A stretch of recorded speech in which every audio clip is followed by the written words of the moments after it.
My name is Marlene Cresci-Cohen, and my background is as a developmental psychologist. I graduated from the University of Santa Clara in 1966, a long time ago, with a specialization in philosophy and child development. And then I got a master's degree in child development and then a PhD in child development from Stanford. There I studied early social development for about 6 years.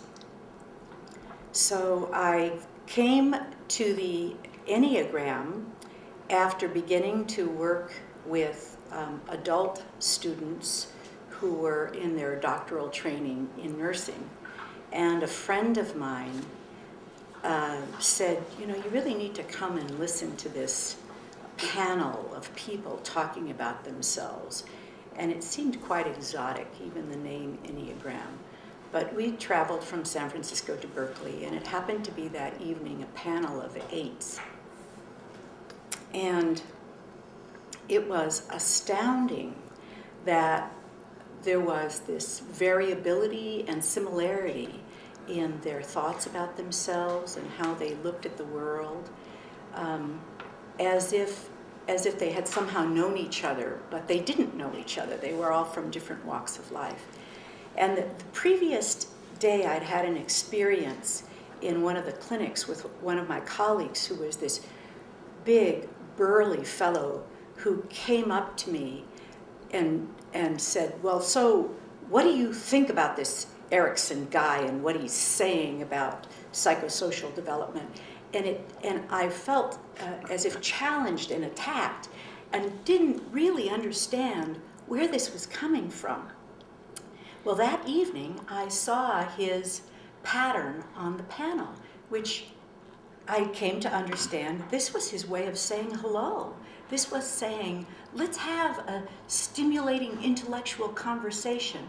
I like you. And I came to understand that my response was that of being afraid of this form of gesturing. When I saw the type 6 panel, I was grieved because, of course, I saw things about myself that I had inklings of, but never really appreciated. The guardedness, the suspiciousness, the avoidance. And of course, I didn't appreciate even then what I heard, which was also the very positive qualities that have to do with that type. So the Enneagram became part of an interest and an avocation.